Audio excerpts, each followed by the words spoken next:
I'm Glasgow born and bred. I'm an East Ender, Linda's a South Sider. Never the twain should meet. Yes. Now, I mean, my mum was Roman Catholic, and my mum's day, you went the man's way. You went the man's way. So she brought the children up the man's way.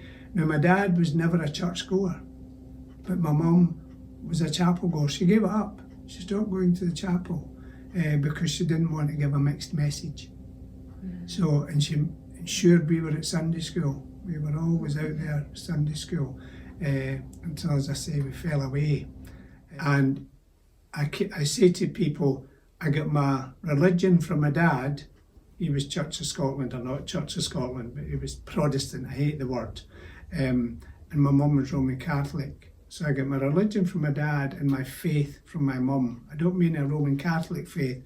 Our faith was very strong and a very big influence in the family. So saying that, that's where I got my faith from. And I can remember the answer to my first prayer. I'd split my leg open pretty badly, 6 stitches I think I got. And I had to go to the Glasgow Royal Infirmary. So when I discovered I had to go there, I was not happy. I'd never had stitches before, and I was not, and my brother-in-law was there, and he borrowed a car, and we drove down, and I prayed that this car would break down. And it did. It broke down. Now, this was the days when you called a handle to start cars. Now, the prayer was a good prayer. Well, it wasn't really, it was a terrible prayer. But it worked. But I didn't take into account that my brother-in-law knew about cars, and he fixed it, and away we went, and that was it. I think the first impact on my relationship with Jesus started as a boy. I went to Sunday school, fell away as we got into teenage years, but we went to the Glasgow Art Gallery and Museums with the school, and Salvador Dali's Christ on the Cross was there. I was mesmerised by it. I feel that's the first time that Jesus ever touched me. And we moved on, and I nipped back again, and the teacher came and took me back, and I nipped back again, and the teacher came and I nipped back again, and she really got very irate by this time. She took me to the balcony thing. She said, "See that wee shop down there? You can buy a postcard of that painting. Go and do that, and we'll be in that room there. Come right back." And I've got that postcard to this day. There was just something about the world and the cross coming from the world and Jesus suffering. And also one of our teachers, we get religious instruction those days, the primary teacher did it all, and she was reading with John the Baptist, and she was quite annoyed that Herod had said he'd lose his head. It wasn't his head to give anyone, she said, and she was crying. And everyone thought this was quite fun, and I thought, a teacher crying. Teachers didn't cry in our day. So these are all the influences I had. So then, as I say, I met Linda. I was 18, she'd be 60. See, I took, the same year I met Linda, I took diabetes. I'm not sure which was the best that year, whether it was meeting Linda or taking the diabetes. The jury's still out in that one. So I had to change because of that. I'm on to insulin, and I had to have an injection at 6 o'clock, eat at 12, and eat at 6. So I had to get a 12 o'clock lunch. Well, our lunch break was 12:30. So I then went up to the canteen, and all that were in there was the counting house staff, Linda and all her little friends. So they wondered why, they were great girls. I mean, I worked in John Mingus, there was a lot of young people, it was a young people's place, and we had some great times together, going to, especially, there was dances laid on and things laid on, tattoos and stuff like that. So I'm up there, and I'm almost convinced that Linda only came out with me to find out why I was up there early, and I brought my own meat, and the canteen gave me my vegetables and my carbohydrates, my potatoes and whatever, and I'm convinced, she's paid for it. No, I think the girls had said, why does he come up here? So she took it upon herself, maybe, I don't know. But anyway, we're going 2 years, got engaged. 2 years later, we get married. Now, this is now 1968, same year I took my diabetes. So I'm 55 years diabetic, 55 years of knowing Linda. And 1972, we get married. So we went to see, 1970 that would be, Linda said, I want to be married in my own church, my own parish church. Now we'd both fallen away, so it didn't make any difference to me what church we got married in. So I said, that's fine. So I went to Castlemilk West Church. Now Castlemilk was a housing scheme in Glasgow which had a fairly bad reputation. It was the size of Dundee, the population the same as Dundee, and there was very few facilities there. There wasn't any public houses, no pubs, and the bus through Rutherglen was pretty busy on a Friday, Saturday. I hated getting on those buses because they were just full of people who were, especially if it was late at night and I'm going home. But anyway, so we went to see the minister, we're getting married. We went to the evening services. This was the day when they had evening services. And we went, thought, yeah. Now, the first night I went to this church, my sister sang in a choir, the Foundry Boys. And I used to go there as well, Sunday school, and the parish church Sunday school. We went twixt in between. So the first night we were there, a lady got up as the soloist, and she was my sister's double. Same age, same kind of dress style, it was like my sister standing there, and she sung Jerusalem. Now that's my sister sung. That was her party piece. And I tingled from the top of my head to my feet. I got this tingle, and I knew this was where I was meant to be. This was my church. I mean, I'd been to 2 or 3 services, but this was my church. We were there 27 years and left because I'd got into ministry. We'd still be there had I not got into ministry, I'm sure. And that Castlemilk church, Castlemilk had such a bad name, was light years ahead of any church I've ever been in. They were just, they had praise groups, they had their own hymn books, they printed them all, just light years ahead, and a very friendly congregation. And we were known, because, I'll tell you why we were known. We went to see the minister, and he said, yes, I'm happy for you to join the church. Would you like to become Sunday school teachers? Goodness. And I thought, this man has heard nothing of what I've said. And I said, I'm not known for my diplomacy. And I said, did you not hear what we said? We haven't gone to church in whatever number of years. He says, but we have a deaconess, and she does prep classes, so all that you miss by not going, you'll catch up. And it was such a logical argument, I couldn't argue with it. Now, so we went to become Sunday school, we went to the prep class the Wednesday night, and I'm sitting, it was a big round table we had in our session room, and I'm sitting there, and there's all these girls come in, and I'm sitting, and Mrs. Grant, the leader, said, well, I suppose we better get started. And I says, where's the other boys? And everyone laughed. I was the only male in the Sunday school, the first male in the Sunday school there. And I thought, what? But it was great. Now, our Sunday schools were so big, they met in the schools. They took the school for the whole Sunday morning. The creche was in the church hall, and the primary and juniors were in the schools. So we met there, and then when we left, the juniors went in. We used to fill 10 double-decker buses, 3 children to a seat for a Sunday school trip. It was amazing, and the training did help. The training did fill in that gap. The minister was right, and he was a great man, but he was an amazing pastoral minister, amazingly pastoral. If saw someone wasn't at church for 3 or 4 weeks in a row and knew they weren't on holiday, he'd go and visit them. He'd go round that afternoon. It was just amazing. It was a big influence. And then they needed a new leader up in Castleton. Jimmy came to your door, tapped the door, and came in with the Sunday school treasurer of all people. And he would come in and he'd say, I'm here to ask you to be leader of Castleton School. I says, oh, can't do that. I'd need to speak to Avril. He says, it's her that's recommended you. Oh. So he always seemed to pull the rug from you, Jimmy, you know. So I said yes, and up to become leader, and it was wonderful. So that was fine. We joined the Sunday school, and I would say it was the best thing in my church life, was Sunday school teacher, leader. They were just great, absolutely great. A lot of stories I could tell you, but I won't.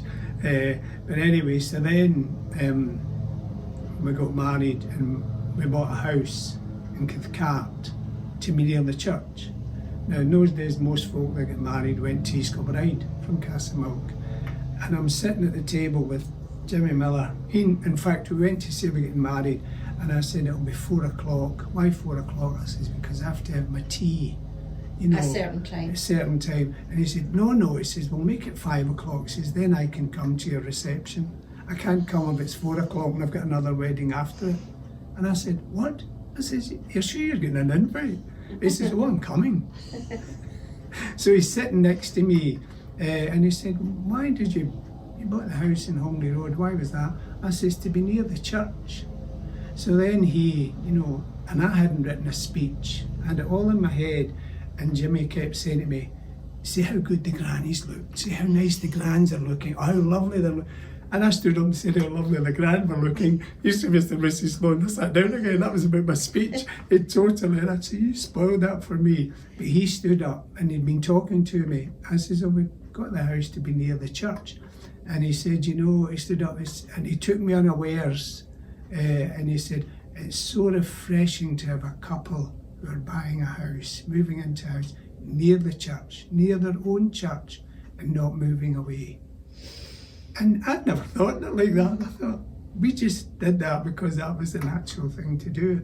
Now, we used to go still in the Sunday school, we took a bus up, and we used to go out laden with stuff and bags, you know, that we'd need to use, because you had to take all your own stuff up and put it up on walls. It wasn't the church. And we used to meet an old couple from the chapel just before we got off. And I could see they were curious, you know. And one day this lady said, can I ask why you carry all this stuff? And her husband said to her, you know, that's, you know, he kind of looked at her. And I said, I knew it was Sunday school. She said, I knew that. So that was fine. And there was a lad in the church with a magazine stall, and John Crichton, beautiful man.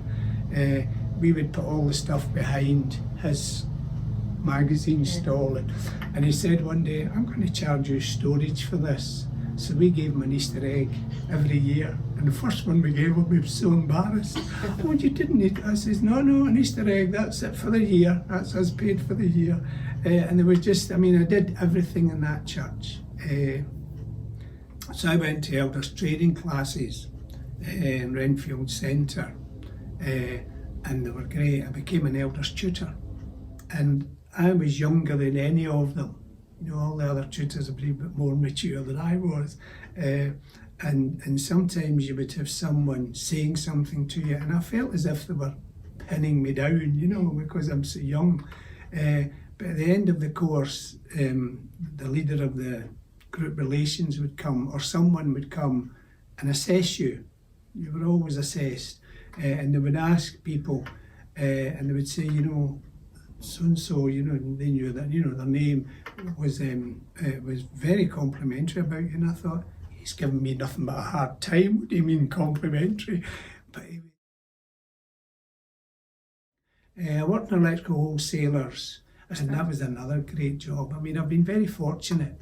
But then family came along and money becomes more important in a sense, you need more money. So I got a job in James Howden's in Glasgow, in a factory. I'd never worked in a factory. It was the strangest setup ever. People would walk about with paper that had turned brown, walking around. I don't know what they did, but all they did was walk about with brown coloured paper. I think they just did, that was all they did. But I started in the stores and then production planning, and then in production planning, and I was there a lot of years. I lose track of time, but I was there maybe 12 years or more. And I'd felt this call to ministry. Is it okay if I ask? Yes, See, ask before anything. that, because what you're saying about your church life, it just feels like it's. And to be an engineer in Howdens, I wasn't an engineer. The Howdens. Just an engineering. I'm just imagining that. And how does you find your faith? Well, I made no bones about my faith. Yes. Made absolutely no. Everyone knew. In fact, a lad spoke to me once. He says, "I'm an elder, Robert, but I wouldn't tell them because they just would target you." And I said, "Well, that's what we're supposed to do." What's No, he says, "I couldn't answer the way you do." And I thought, okay, well, that's fine. That's fine. That's better that you don't then. But I made no bones. There was a lad came one day, and I'd lost my temper, you see. And he came up and he said, "I thought you Christians weren't supposed to lose your temper." And I said, "Jesus Christ lost his temper." "How dare you say that about that's a terrible thing to say." And I said, "But it's in the Bible." "No, I don't think so." And I said, "When did you last have any dealings with church?" He says, "It's Sunday school." I says, "Well, it's a different Jesus Christ when you're an adult. Sunday school's geared for children." And every time I passed that man, he'd say, "Aye, Christians don't lose their temper." And there was someone came one of the times and asked me if I would say a prayer. And I said, "Yeah." Now, at that time, I'd started a prayer thing in the church. We were all young people and we couldn't get a night that suited us all. Prayer chain, that's what it was called. And what happened was we put a box in the church with little request forums. Please pray for so-and-so, so-and-so, they're not well in hospital, having an operation. And they were put in, and I emptied that box on the Sunday night. And I then phoned the first link on the chain. And they phoned the second link and passed on these messages. And we, at 10 o'clock on a Wednesday night, we all sat down in our house. The children were all in bed, it was a quiet time, and went through. There was an opening and closing prayer that I had written to kind of round it off. And the answers to prayer we had, I've still got those prayers. And the thank yous we got were amazing. I prayed for a lady in Moan District. Her brother had cancer, and he went through cancer without any pain. And we'd pray. She says, "He's going to die with it, Robert. I just don't want him to suffer." So we prayed that he wouldn't suffer greatly or have a great pain, and he did. Now, there was also a house group. We had an assistant minister, and he asked all these young couples with families, for a house group, a monthly house group, and it was brilliant. It was discussing all sorts of things. Now, I had a friend in the church, Alan Dunn, and we were very close, but agreed on nothing. We'd go to session meetings and I'd be saying, "I think Mr. Dunn has this wrong. I think he's mistaken here." And he said, "I think Mr. Sloan is actually..." And then when we left, we'd be going down to one another's house for coffee. We took turn about. And folk used to say, how can you argue like that at the church? And you're going for coffee. I said, "We're going to finish the argument. That's what we're going to do." And so the house group started. And now we're in a vacancy. We used to have, during Holy Week, with services every night. And I suggested we still do this, but get the Guild to do Guild service one night, Men's Association service a night, and we worked out. So before that I'd been asked to do a service. And I said, "Me do a service?" And this was a minister who had a big influence on me as well. He said, "Yeah," it was his wife. He came to my Bible study. I changed it to a weekly Bible study group. Felt the house group, sell by date, gone. So I changed it to a Bible study group weekly. And he came to it. Talk about pressure, And it's a funny thing, a lot of folk, although I was leading, they would talk to Bob. I created a family. And as people joined the group, to bring them in, because they were, I always had it that afterwards, as the sermon, rather than a sermon, it was this play thing, and then we'd have our lunch and we'd discuss what the minister had said. And we had some great nights at that. And the minister's wife then, she was a terrific girl, a terrific lady. She came up and she said, "That was wonderful, Robert. There's a lady down there asking if you're in training for the ministry."